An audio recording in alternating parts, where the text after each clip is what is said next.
Yes. And we've also discovered that this app we're using doesn't flip the video for us. So our faces look backwards to us. So we're going to just continue to look strange, I think, for this entire thing.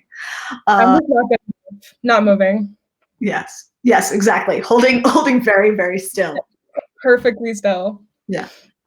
So we're going to talk about writing today, and we're going to try and do a little bit of a deeper dive. We have some good questions to start with, and yeah. Do you want? Shall I throw in the first? Yeah. Grab that Reddit question. It was good. It was great. Let's start with that. Yes. All right. So wait. Actually, now, of course, I have the question in a screenshot on my phone. I am on my laptop. So I got it. Yes. Yeah. So here's the but I'm just gonna literally read this question out loud. And so this question, I did a Reddit chat, and someone named Knoxwright had a question that was, what's the best way to tighten up a third-person perspective? And how do you get away from unimportant details which I think is actually a good question for first or third person. Yeah. But yeah, I sort of feel like let's talk about tightening up a perspective. Yeah. So here, I've asked the question. You say the first thing. For sure. Let's see. I mean, I think first off, it's hard to know exactly what details are important in your first draft. I feel like sometimes you'll put in a throwaway detail and you'll think it's a throwaway detail, but it'll come back interestingly as you keep drafting. So I think it's better in drafting to err on the side of more. Do you find I find actually that I like to seed potential unimportant details, in fact. That as I write, do you find, I feel like I try to leave myself little gifts like that. I find that casual references, like maybe throwaway characters, like pieces, to give you material to play with later on are really helpful, early on.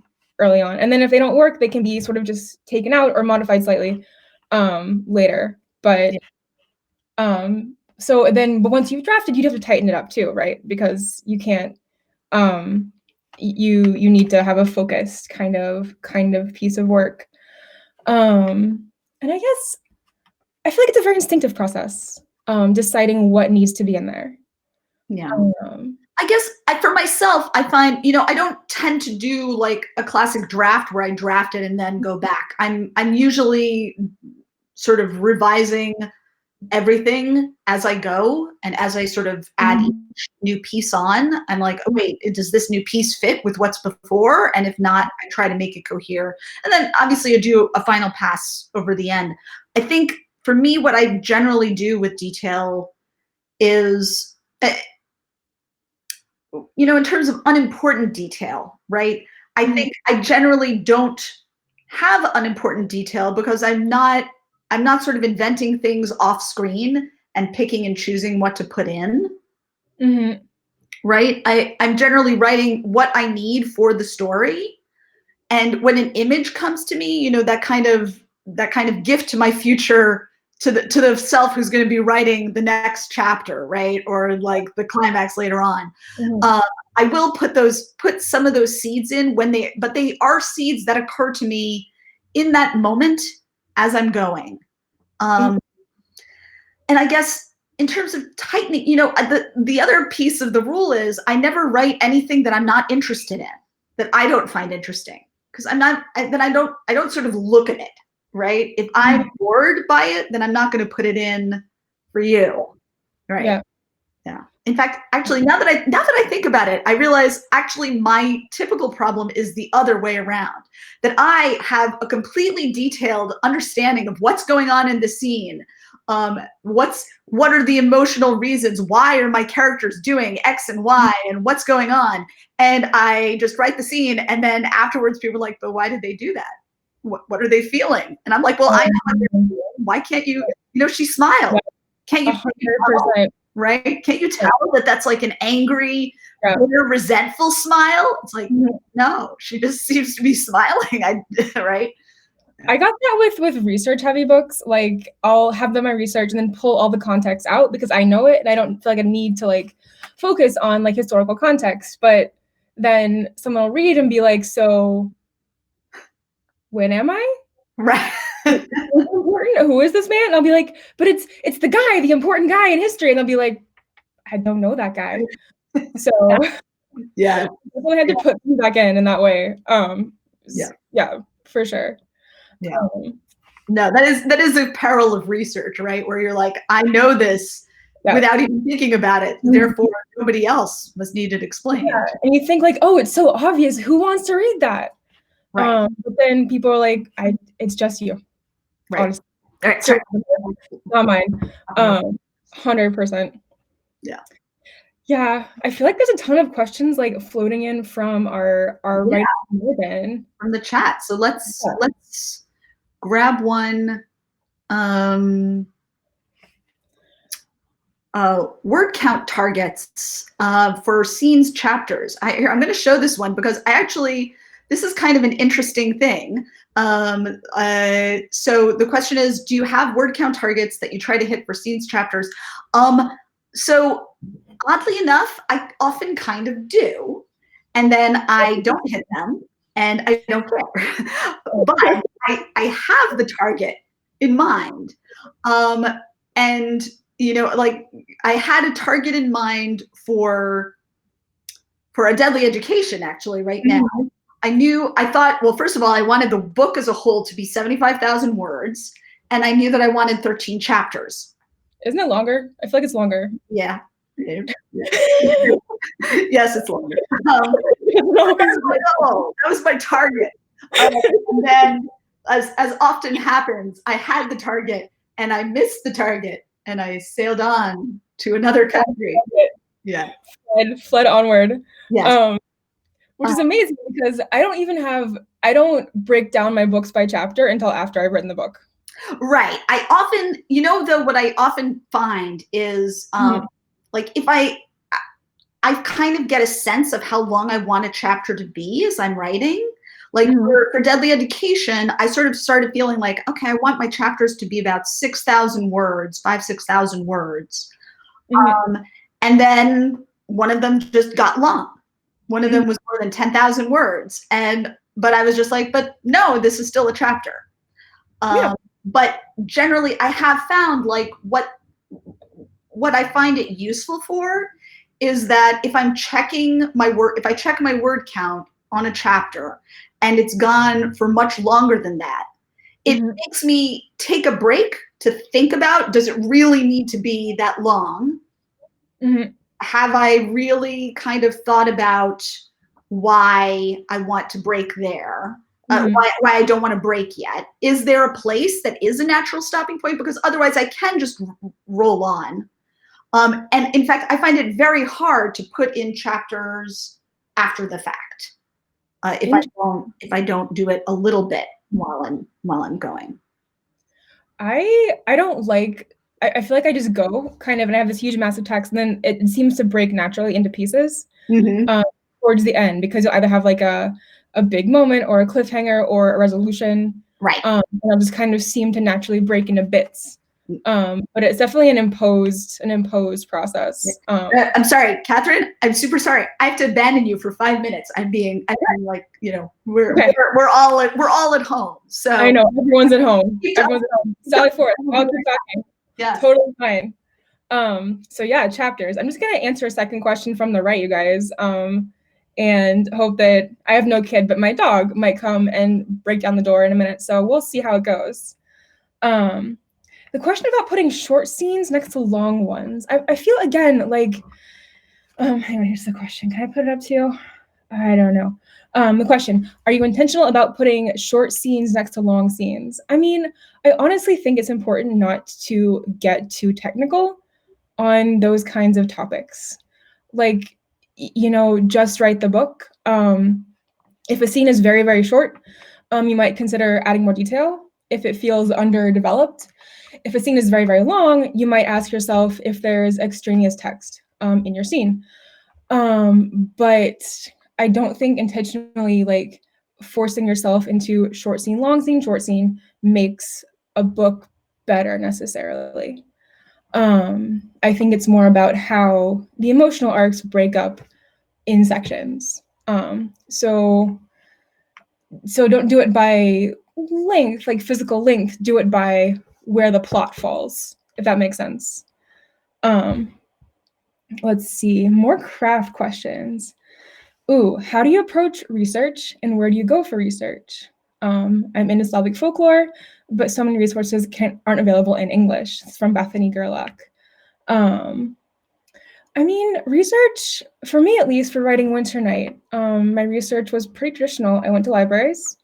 I used databases. I used JSTOR for articles. I checked out the brilliant folks at the Society for Creative Anachronism, SCA, people who do really minute role-playing research into people from different cultures, so they can like do costumes, do cosplays, and weapons. So they have a ton of like practical knowledge about like hairstyles, clothing, you know, tools. So that was helpful. I talked to people. I asked questions. When doing research, I think it's important not to dive too far into your research rabbit hole without also doing writing, because research can be a deep rabbit hole.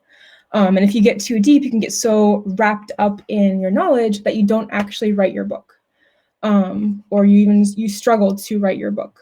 So for me, research informs my writing and vice versa. So you do research, have a cool idea, write your idea, the idea raises questions, you go back to your research, find your answer, find a new fun fact, go back to your writing, and the two processes kind of climb together like a trellis.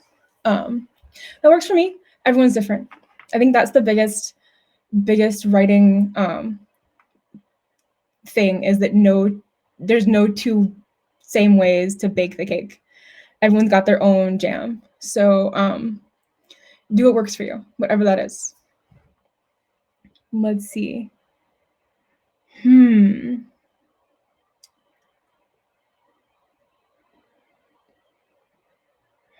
How to straighten out multiple plot lines. Ooh, hang on. I'm trying to wait for questions that I'm gonna do questions that are fun for me, but I'm waiting for a couple because I think they'd be fun to talk to Naomi about them. So let's see. Ooh, how do you push past doubts and fears? I like that question. I've been through doubts and fears. I think most writers have. I still have them. And there's no one way to do it. You just have to do it. Word count goals help, because if you're not feeling the quality of your storytelling, you can still hit your word count goal. You can still progress in some way. And it's also, I think, important not to read too harshly and judge yourself too harshly early in drafting. I think I've met a ton of really smart people who are writers and want to finish a book and publish it, but they write a first chapter, maybe a second, maybe a third, and then they start rereading their first chapter and changing it and changing it and changing it, and getting so wrapped up in getting the perfect first chapter that they don't actually go on to write a novel. And the only way to get out of that is to not judge your first chapter and just push through. Don't judge your ideas, don't judge your process, just go and let yourself write a bad book. I think very few people write perfect first drafts or even good first drafts. A lot of folks write awkward first drafts, and you can't fix a book that's not written. And so you just don't judge your ideas and just go. And I wish there was a better way. I wish there was a magic process. but there's not. There really isn't. You just go for it and see what happens. Ooh, I like this question from Taryn. On researching an unfamiliar topic for story purposes, how or when do you feel comfortable that you can include learned details without coming off as too contrived? For me, that's a thing that comes out in editorial. There's two, you can err on two sides here. One is the side of saying too much. And like, honestly, people don't care about the year of the trade route in wherever. Like granular details on research topics often don't interest people unless they are directly relevant to your story. That being said, the opposite problem is also true, that you can have too little context. If you know something backwards and forwards and just leave your knowledge out, you will confuse your audience. So what's the line? I mean, honestly, I would always err on the side of saying too much. I would put in anything you feel is interesting / useful, and then edit it out. Anyway, is there a catastrophe? Is everything okay? No, it's all right. Everything's okay. Oh, good. You know, sorry. This is quarantine excitement. Oh my God, I know, right? Our puppy is 70 pounds. We just got him, and he rampages. He's he's like a little puppy in his brain, but he's so big. So he's the whole day just like, can I chew your shoe? How about now? How about now? What about this shoe? What about that shoe? I stole your papers. Please stop, please stop, please stop. And of course it was raining ice all afternoon. Yes, it was snowing here too. Literally. It's like, wait, why is there snow? I know. We haven't had snow, but ice, like ice dumping. And so you don't really want to go for a long run or a walk with him, which would calm him down, because it's awful out. So he's just like, oh, puppies. Anyway, so children. there was also small children. Yes. There was a question about writing romantic tension that would be cool to talk about, since we have both embraced romance in some books.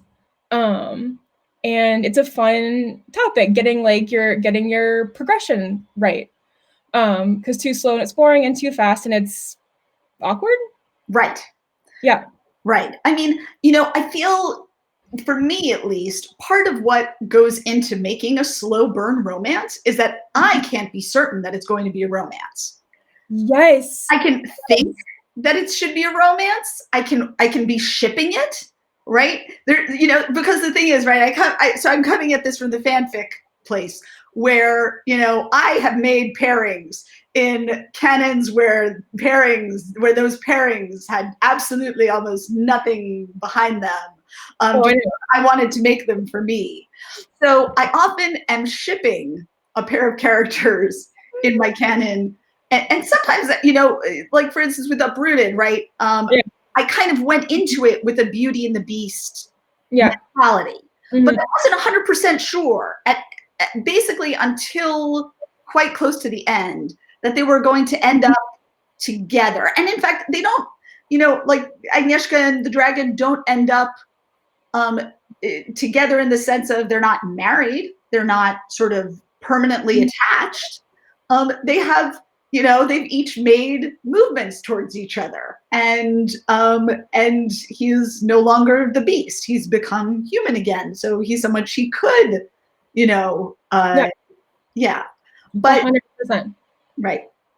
I was the same. I did not know that when I was writing Bear and the Nightingale, I did not know that that Vasya and Maroska would end up getting together until, oh man, I was into the second book, before I felt that vibe, and knew how it could work. And I didn't have total clarity into how it would sort of end until late in writing the trilogy. Yeah. Because I wanted it to evolve naturally, and I also wanted it to not be weird. Yeah. And I feel like you have to, that's the way, slow burn is not slow burn if you and everyone, if you know that they're going to get together, then it's not, I mean, maybe, well, Oh, I don't no, know. I'm like, 'cause whenever I say anything like, it's not this, it's never that, what I mean is, in the moment when I'm saying this sentence, I think it's often not that. But, I feel like whenever I've seen romance novels that had good slow burns, even though it was a romance novel, and you knew that like the blue-eyed guy was gonna be the guy, like it was gonna happen. right. At the same time, though, I feel like when I'm reading a book, especially a non-romance novel, and I can spot the love interest on page 10 because he, of his cheekbones or whatever, like that's the guy. And it's like, okay, Yeah. it's cool, but it's nice having some surprise. I agree. I think surprise is important to the slow burn, if you will. Yeah. I guess the thing is, of course, it's all interwoven, right? I don't plan out the romance because I don't plan out anything, fundamentally, because I'm always discovering things, Mhm. what makes sense for the character in a moment, um, at the end of the book, I don't know that when I start writing it. Yeah.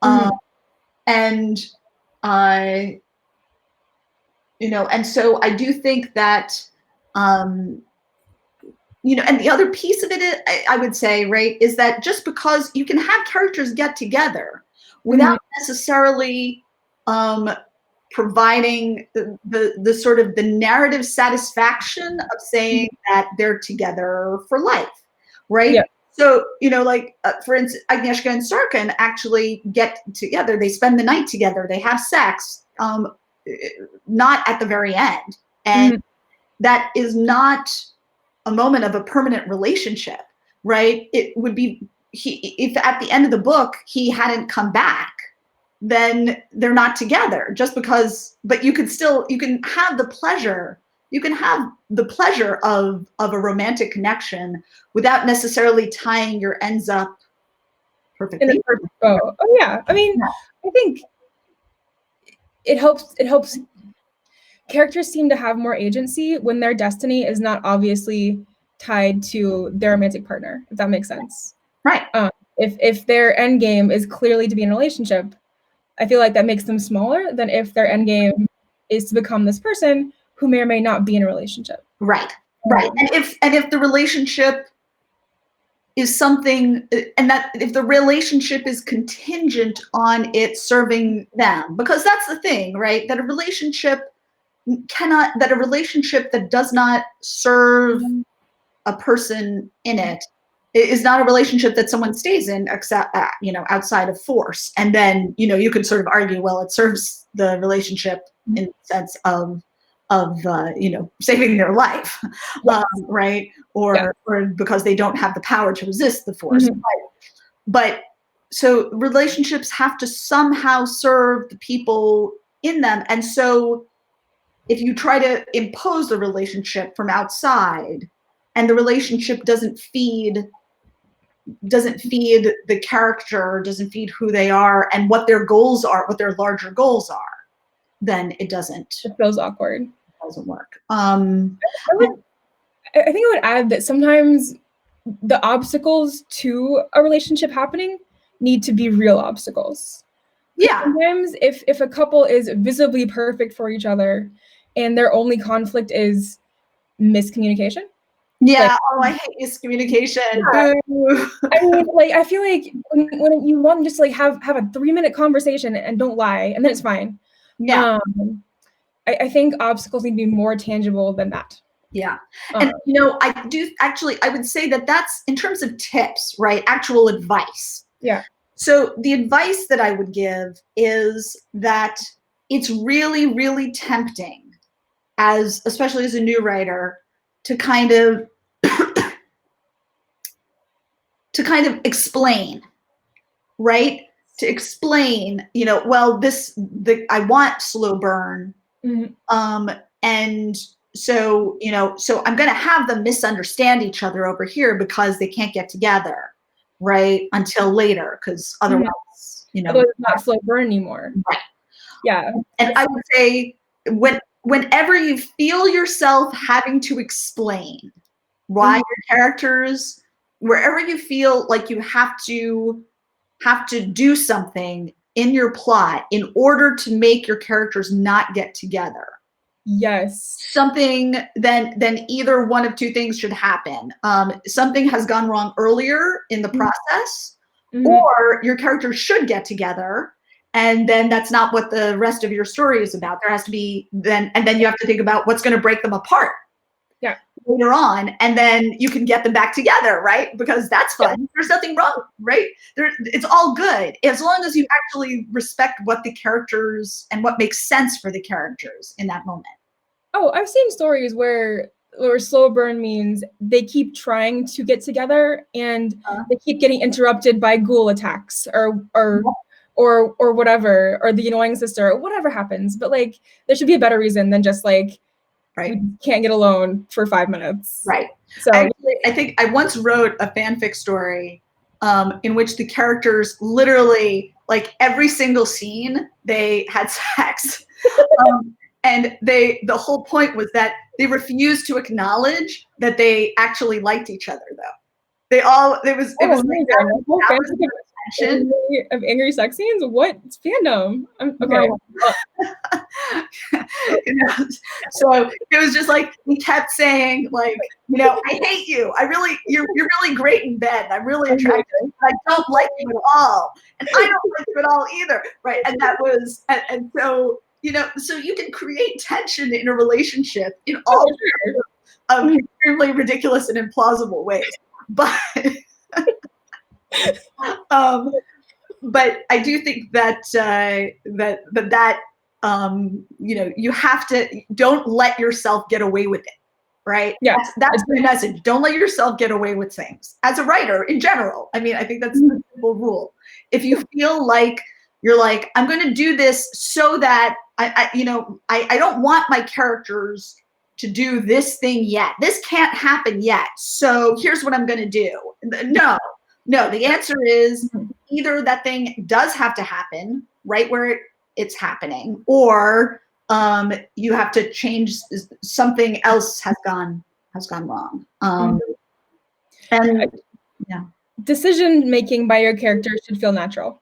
Yeah, I think it's like you should be able to understand the decisions taken. I think that was the problem with like season 8 of Game of Thrones, for example, is that it started being less and less like clear what the decision-making process was, and folks felt the hand of the writer. Right. Yeah. You could see very, very clearly. And I mean, frankly, it happened even before, season 8. Like, I feel like I saw it very clearly starting at the moment where they left, where they went past the material in the books. Yes. And they stopped having to kill people and bring new people in. And when that happened, and when they started moving towards the closing, they very clearly, they figured out their ending, and they drove to that ending regardless of what they had to do, the characters. And they didn't, and it's not, and what was really frustrating about it for me was that I could absolutely have bought the place that they got to, and most of the places they went along the way, but they didn't do it long enough. They didn't build to those. It felt like they pushed them in. I mean, I think that's an example of two different writing styles colliding, because like George R. R. Martin's like amazing moments were often ones he found in the writing process, right? Like by pantsing it. And it's hard to replicate that sort of sense of surprise when you have your preordained like moments you're shoving your your characters towards. Yeah. So. Yeah, and I guess building up a relationship, the other piece of it is that your characters have to have a reason to keep meeting, right? Yes. Your characters, and in fact, a relationship, right? A satisfying relationship has to have some kind of shared goals. That goal can be to make a home and raise a family. that goal can be to save our kingdom, to save the world. You know, you can have all sorts of goals. You can think big, you can think small. It's fine. Right.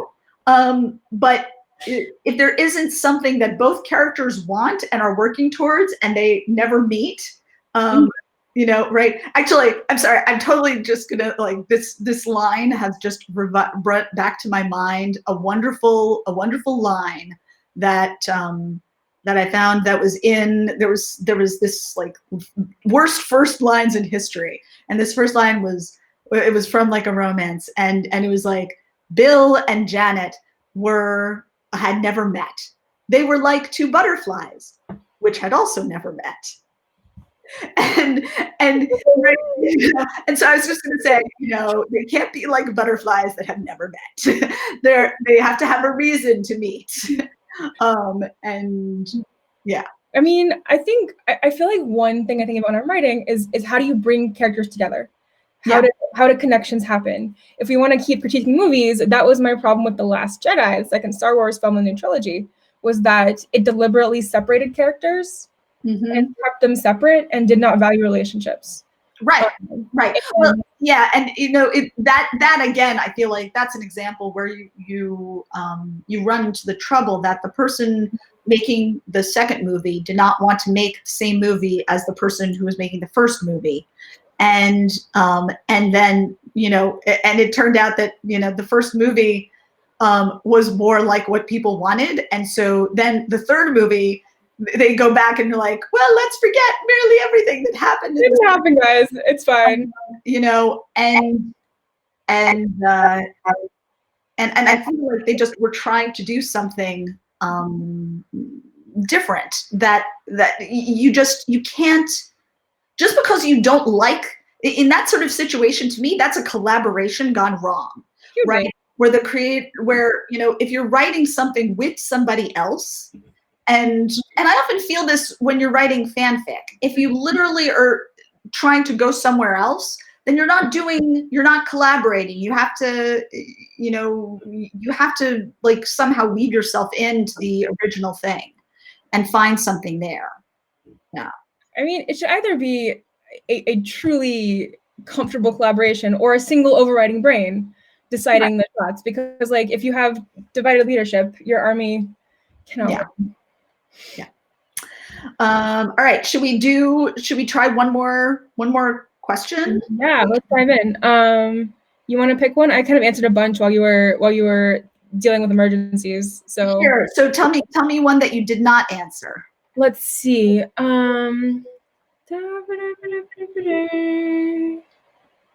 was what I liked for you. How do you expand a short story into a novel? I feel like since you did that with Spinning Silver, it might be an interesting one for you. Right. Let me see. Can I find? I find it. I see it. So how to turn a short story into a novel? The problem is, it's actually I can't actually answer this because I've never successfully done that. What I did do was I successfully stopped writing the novel, a version of Spinning Silver, because I had a deadline for a short story. And I was like, I was sort of like, but I want to keep going. I have just gotten to the interesting part. This is, you know, but my story is due and it cannot be 70,000 words long. So I had to, it was the opposite process. Wait, where did the short story end? The short story for Spinning Silver, so it was for an anthology called The Starlit Wood. I remember that part. Yes. And so I was writing the story. I was writing from Miriam's perspective. And then I think I wrote, it was the line where the Star King comes to her and she's like, why do you want me?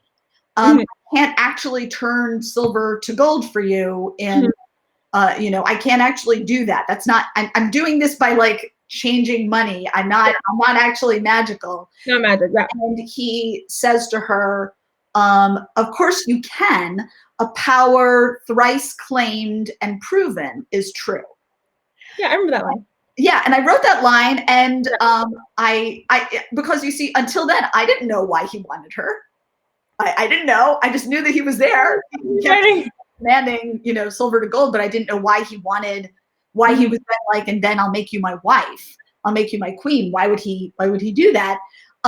And so then he said that, and I was suddenly like, okay, well, this story just got a lot bigger because suddenly I'm about to give my heroine magical powers or whatever. And I had to, but it was too big. It was much bigger, but I was immediately, that was what I wanted to write. And then I basically went back and found the alternate ending of the short story, which Miriam does not marry the Star King at all. And she ends up, in fact, with the jeweler. I mean, it doesn't clearly, but that's sort of suggested. I liked him. He was nice. Yeah, I loved him. You know, it was a good ending. It was not a false ending to the story. It was just the short story ending. And you know, to turn a story that feels finished, you know, I have to say the other piece is I have a lot of fanfic that is very much original plots, original things, that people have said you should file it off. Some people on this chat have said you should file it off. I have told you to do this. Yes, and I try and I fail. And you know, I think that in fact this comes back to the other piece of advice, which is don't save things. Right? You know, when you are writing a story and you have a great idea and you're like, oh, this would be amazing. I don't want to spend it yet. I want to save it for later in the book. My immediate reaction is, unless you literally see every step along the way that's going to lead to that moment and they're all going to be fun and you're really excited and the journey is part of the excitement. If you feel like you have something that you want to share, if you've gotten something good, if you've gotten a good image, a good scene, a good thing, just use it. Don't save it for the next book. Don't save it for later. Don't save it. You have to just use it and trust that something good new will come along. And the more you do use the good things, they will come. And so my feeling about that is, if you have a short story and you don't already see the novel version of it, let it be a short story and do something brand new. And that if you feel the novel version of it, if you sit down with the story and read it again, and you have questions about it at the end, and you're like, well, I wonder what happens. I want to know. If you're like, but what happens in the next scene? Then great, keep going. But if it's just a question of, this was a really great world and I should reuse this, or if this was a great plot and I should, you know, make better use of it, better in some sort of non-artistic but extremely commercial way, right? Which, you know, is not an unreasonable thing to feel. Nope. And is not an unreasonable thing to, especially if you're trying to become a professional writer. It's really, really tempting, I think. I think it's tempting nonstop, in fact, to try and make good commercial decisions. But in a way, you kind of can't. Don't cross the streams. I'm sorry. I've got the giant Ghostbusters. Oh, nice. That was up there. Yeah. So I'm like, don't cross the streams. You know, that you can't. You have to give, and the more you do it, the more you make worlds, the more you make ideas, the more things you do. That, you know, I feel like new things will come as long as you finish the short story, right? always finish your stuff. This is huge advice. It's easy to start a book or a story. It's super easy. Finishing is hard. Yeah. You know, and you learn more from finishing. It's like when you're juggling, what's more important? Throwing them up or catching them? Right. You know, anyone can throw 6 balls in the air. Not everyone can catch 6 balls. Right.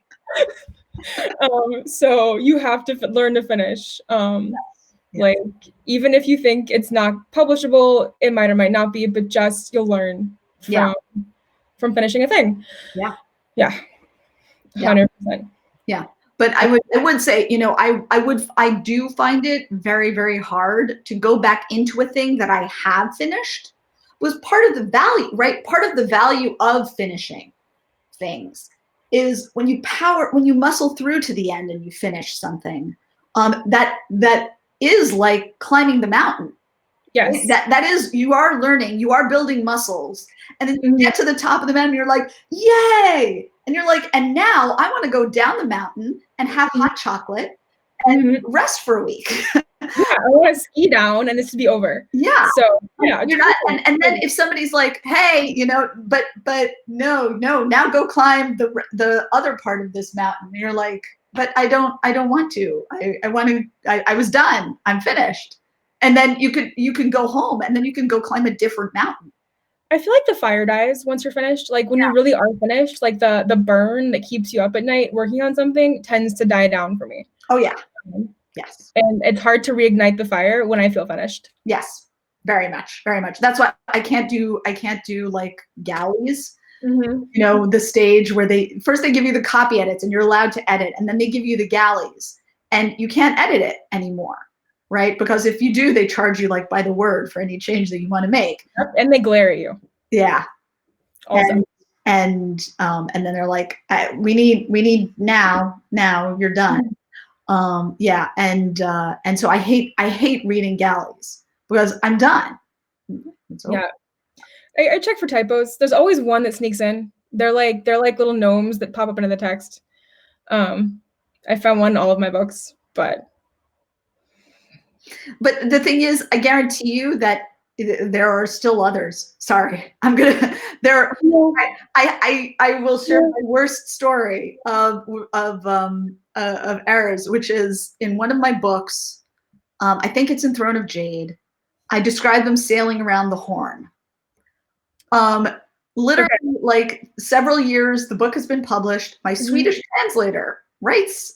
And Del Rey passes this along to me and says, so what does this mean? How do I translate this? Where are they sailing around? Because the Horn is actually on the other continent. And I looked and I was like, I must have meant something different. And I was like, I meant the Horn of Africa, obviously. And I'm like, wait, no, the Horn of Africa is on the other side. The Cape. And then I'm like, what did I mean? And I first of all, I have no memory. And it's like, it's one of those, like, I have no memory of this place. I have no memory of what I was thinking. I have no idea what I could have been thinking. It's just wrong in the book. And my solution for this was to stop answering the emails and pretend I was a rock. It's like, I was dead on the moon with Steve. I had no idea. Goodbye. Yeah. So if my Swedish translator ever sees this, I'm really sorry. I just chickened out. It happened to me with my middle grades. I had a pivotal scene happening. There's a bus on a road. There's a cornfield on one side and a forest on the other. The field and the forest switch sides like 3 times. Yeah. First it's left, then it's right, then it's right, then it's left, and no one caught it until some guy emails and he's like, so which side is which? And I'm like, yes. Yeah. But the point of this is you just have to embrace the fact that no book is going to be perfect. No book is ever perfect. No book is ever actually truly done. Nope. But if you want to get published at some point, it has to be done. So you have to accept that it's not ever going to be perfect. Letting go is hard. Letting go is hard. But you should let go. So, but when you let go, it's then very hard to pick it back up again. You're like, you're gone. You've left. Why are you coming back? Yeah, when you're forcing yourself back in, it's like, it's hard. It's not comfortable. Yeah. Shall we take one more? Maybe 2 more? I think we have time for one more. Let's see.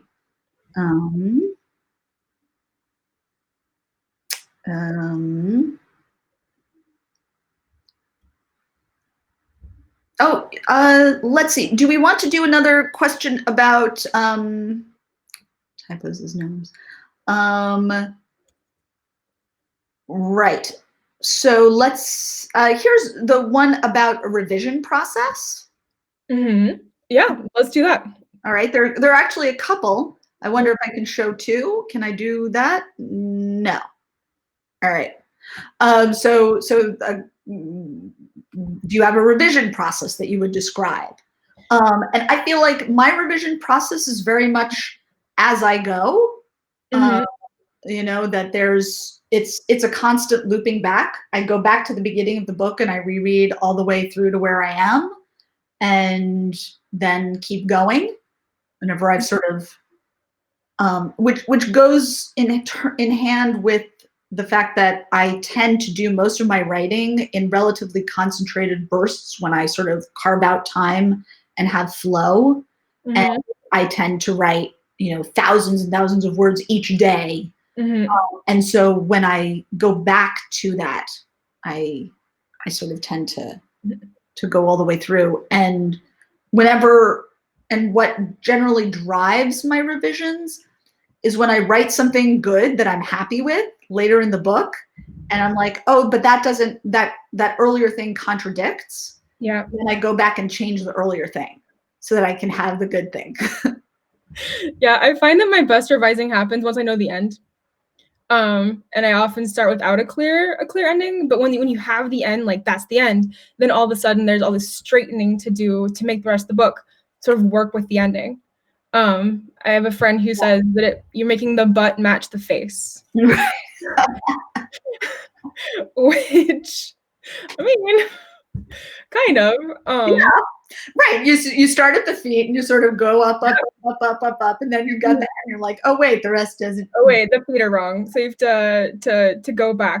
Do you generally try to draft all the way straight through to an end before you do substantial revising? I do. If I reread too heavily, I get too wrapped up in like micro critiques of myself. So for me, momentum is really important. Otherwise, I just get bogged down. Right. So, when I wrote Bear in the Nightingale, my first book, that was sort of like in the glory days of just being a baby writer, and I just wrote it so happily. And there were no bogged down worries, but those days are over, and so I've kind of got to work with myself to move forward without getting stalled. Yeah, I guess I sort of, at a certain point, I mean, I think after I got through the 9 books of the Terror, you know, I think after I did that, I stopped worrying that I wasn't going to be able to finish. You know, I sort of figured out that, okay, I can make it happen if I have to.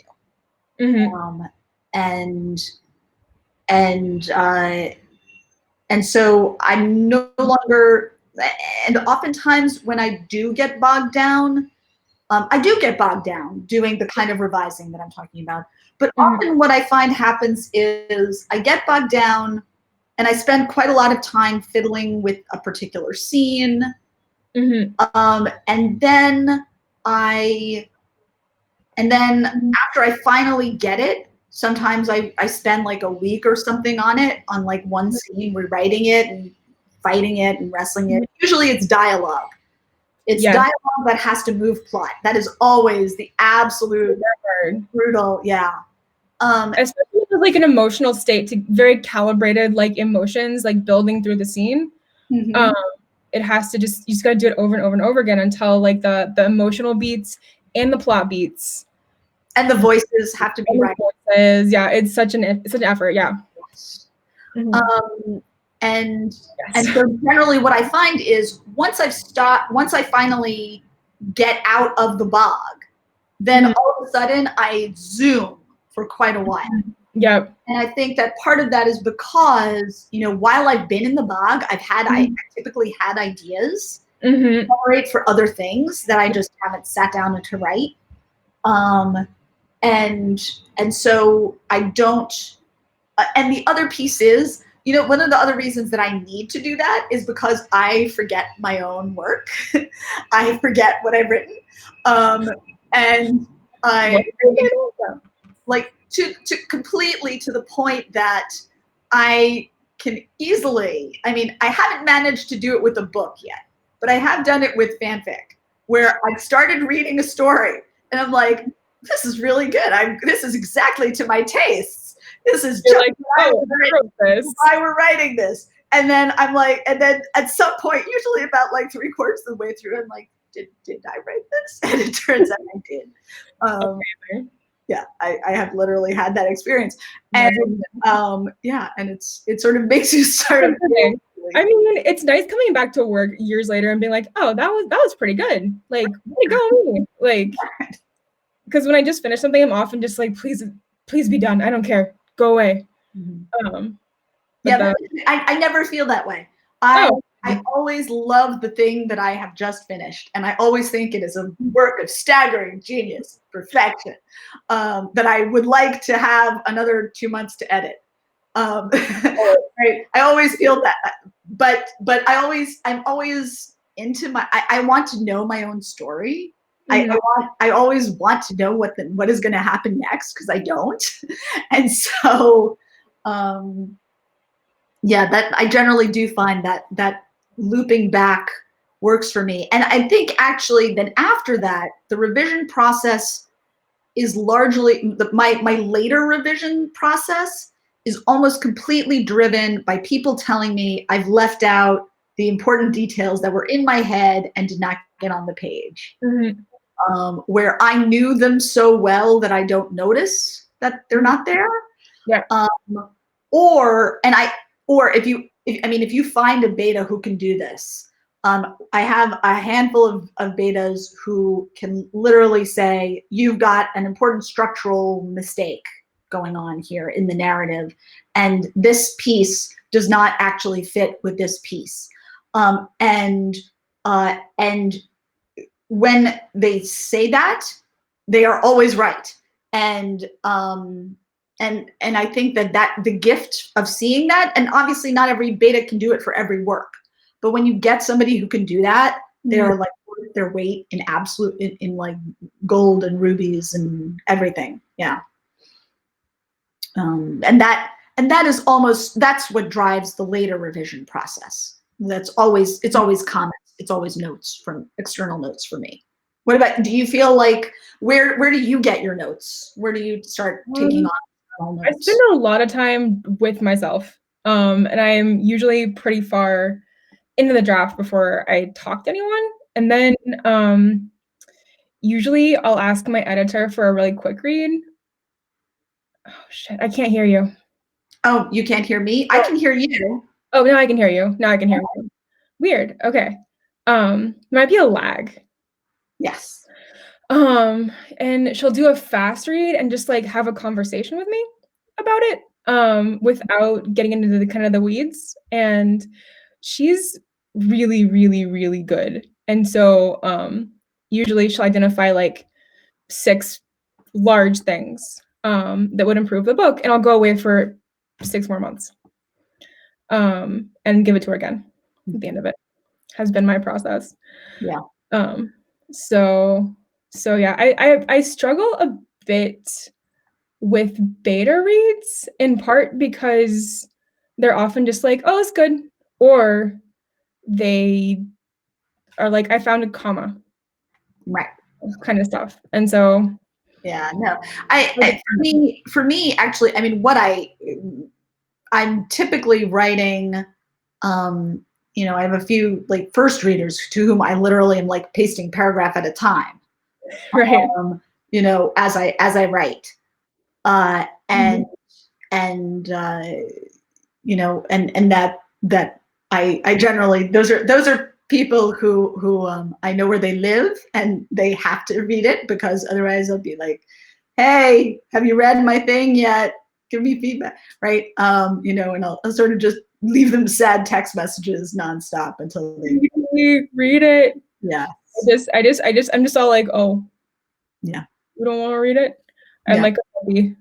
Yeah.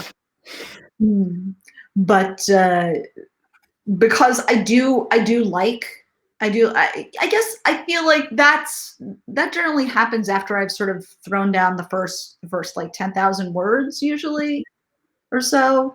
Sometimes I'll pitch, like I'll sort of ramble out a story like while chatting live, and be like, hey, I just had this idea for this story where X and Y and happened and this and that, all of which then goes out the window and doesn't actually come into the Always.